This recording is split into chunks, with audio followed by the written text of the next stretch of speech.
Bom, pessoal, seguimos no segundo dia de cobertura do Congresso Europeu de Cardiologia em Londres, aqui na página do Cardiopapers. E hoje eu vou falar sobre um dos estudos relacionados ao perioperatório que saiu, que é o ASSURE-10, que é um estudo que acabou avaliando a manutenção ou a suspensão da aspirina no contexto de cirurgias não cardíacas em pacientes de alto risco cardiovascular.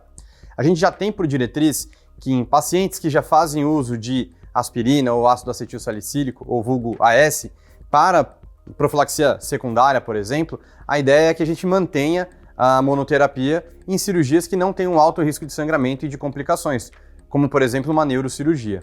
Então, o que as diretrizes recomendam atualmente é a manutenção da aspirina, mas a gente tem uma baixa evidência, uma baixa qualidade de estudos que recomendam, que suportam essa decisão, essa recomendação. Um desses estudos foi o POISE-2, que avaliou mais de 10 mil pacientes, só que mais ou menos 2/3 desses pacientes estavam em profilaxia primária, não eram pacientes de alto risco. E uma taxa ainda menor do que isso acabava tendo angioplastia prévia. Então, era uma população que não reflete muito bem o que a gente tem no nosso dia a dia. Tivemos outros estudos, só que com Ns menores. E aí, por conta disso, foi desenhado o ASSURE-10, que é um estudo randomizado, aberto, multicêntrico, que acabou avaliando 926 pacientes para uma estratégia de suspensão do AS 5 dias antes de cirurgia ou a manutenção.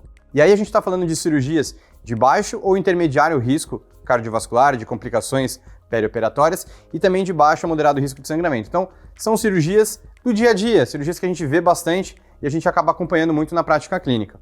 Todos os pacientes do estudo já tinham angioplastia prévia, então são pacientes que já estavam numa profilaxia secundária, já com um stent farmacológico e de segunda geração na maioria dos casos.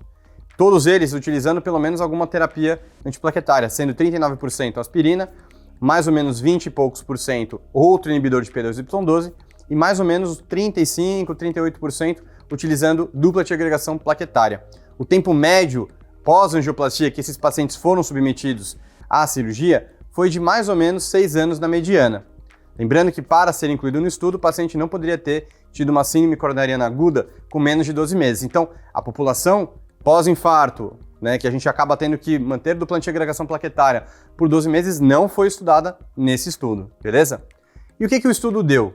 O estudo avaliou, então, o desfecho primário composto de morte, AVC, infarto e trombose de stent. Também avaliou a questão de sangramentos maiores, ameaçadores à vida, ou sangramentos menores. E qual foi o resultado do estudo? O estudo teve uma baixa taxa de eventos em ambos os grupos, tanto quem suspendeu o AS e retornou 42 horas ou um pouco mais depois, quanto os pacientes que mantiveram a aspirina.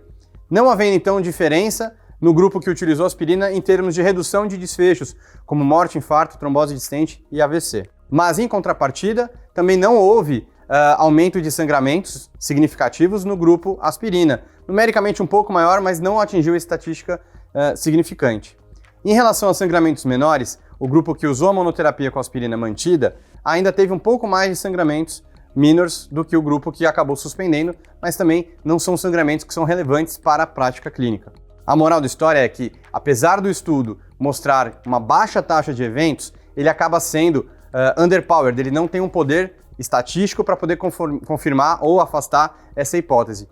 Mas isso nos gera um pouco mais de confiança e poder abordar uma estratégia mais flexível em relação aos pacientes que vão ser submetidos a cirurgias não cardíacas de risco moderado para baixo, em manutenção ou não da aspirina, podendo individualizar muito bem cada estratégia para cada paciente. Lembrando que a gente está falando de uma população que a sua grande maioria era portadora de stents farmacológicos de segunda geração, ok? Então isso não vai se aplicar, por exemplo, a um stent convencional. Beleza? Então continuem ligados aí na cobertura e a gente se vê nos próximos vídeos.